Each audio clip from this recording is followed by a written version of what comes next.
আসসালামু আলাইকুম। আসসালাম, কেমন আছেন?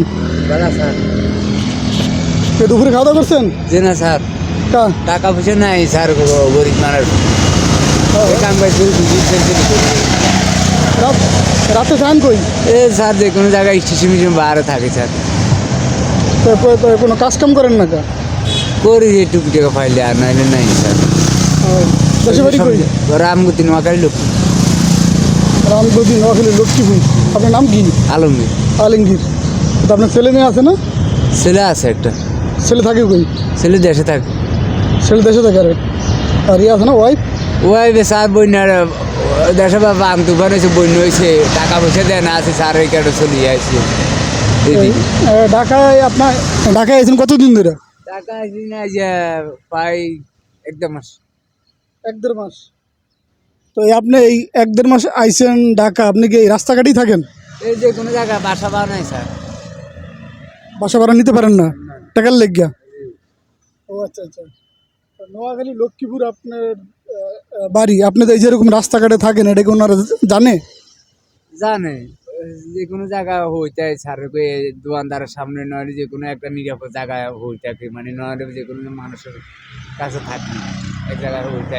বাসা পাওয়া নাই, অনেক টাকা বাসা পাওয়া স্যার ঢাকা শহর। এই যে আপনি এইভাবে রাস্তাঘাটে থাইকে যে আপনি দিন কাটান, তো আপনার ছেলে মেয়ে তাদেরকে খরচ দিতে হয় না, তাদেরকে খাওয়াইতে হয় না? এটা থাকে নিজে ধরেন স্যার, কই এটা দিই, আর নইলে নাই, কত কামারি জুইলে না, নাইলে দিন কই। আপনি টোটালে কামাই পুঁজি নাই? কামাই নাই আর। তো এই এই খোলায় জায়গা আপনি রাত্রে কেমন ঘুমান? এর ভিতরে কি ঘুমানো যায় আপনার? যে কোনো টাইমে মানুষ থাকলে অথবা নিজে এক সাইডে থাকি এই আর কি। আচ্ছা আচ্ছা। তো যাই হোক, ওনার বাড়ি নাকি নোয়াখালী লক্ষ্মীপুর রামগঞ্জ। তো আপনারা হয়তো জানি না ওনার কোনো প্রবলেম, এমনি কোনো মাথায় সমস্যা আছে কি না উনি। তবে আমার মনে হয় কিছু না কিছু ওনার প্রবলেম আছে। যদি আপনাদের যদি নিখোঁজ যদি হয়ে থাকে নোয়াখালী লক্ষ্মীপুর মাইজদির, আপনারা অবশ্যই এই ভিডিওর মাধ্যমে দেখে আমার কমেন্টসের মাধ্যমে জানাইবেন। আপনি কি এখানেই থাকেন সবসময়? যে কোনো জায়গায় থাকি স্যার। যে কোনো জায়গায়, মানে এই এরিয়ার ভিতরে? আচ্ছা, তারপরে আমার কমেন্টসের মাধ্যমে আপনারা জানাইলে অবশ্যই আমি ওনারে খুঁজে বের করার চেষ্টা করবো। তো যদি কোনো আপনারা কেউ যদি চিনে থাকেন, তাহলে আপনি আজকে দুপুরে এখন খাওয়া দাওয়া করেন নাই? জি না। আচ্ছা ঠিক আছে, আমি আপনার খাবারের ব্যবস্থা করতে আছি। দেন খুললে দেখেন খাবার কি আছে, প্যাকেটটা খুললে দেখেন।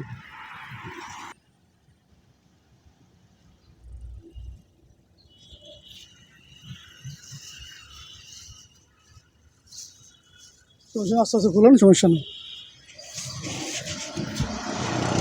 আমি মাঝে মধ্যে আসি, এদিক দিয়ে দেখলে আমি খাবার দিব, সমস্যা নাই। ঠিক আছে, গরুর মাংস? হ্যাঁ, গরুর মাংস খান তো?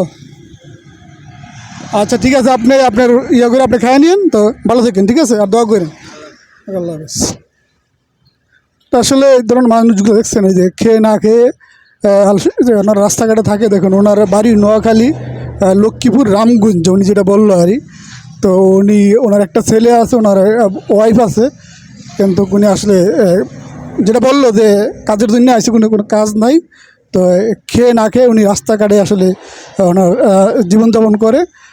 তো যাই হোক, এই যে লোকটা দেখছেন এই জায়গায় থাকে উনি, এখানে নাকি এই হাতির ঝিলের আশেপাশে উনি থাকে এবং রাত যাপন করে হলো এই যে এইসব জায়গায় খোলা মাঠে। তো শীতের দিনে আসলে এই লোকগুলো আসলে কত কষ্ট করে এখানে থাকে, কিভাবে তারা দিন কাটায়, এটা আসলে মানে নিজ চোখে না দেখলে এটা কোনোভাবেই আসলে বিশ্বাস করা যায় না। তো যাই হোক, আমি আমার দিক দিয়ে আমি যখনই সময় পাই এই লোকগুলার জন্য আসলে একটা খাবারের ব্যবস্থা করতে চেষ্টা করি তাদের ফাঁকে। তো সবাই আমার জন্য দোয়া করবেন, আমি যেন এই লোকগুলার পাশে থাকতে পারি এবং তাদের জন্য খাবারের ব্যবস্থা করতে পারি। সবাই ভালো থাকবেন। আজকে এই পর্যন্ত। ভিডিওটা ভালো লাগলে শেয়ার করবেন এবং কমেন্টসের মাধ্যমে জানাবেন। আল্লাহ হাফেজ।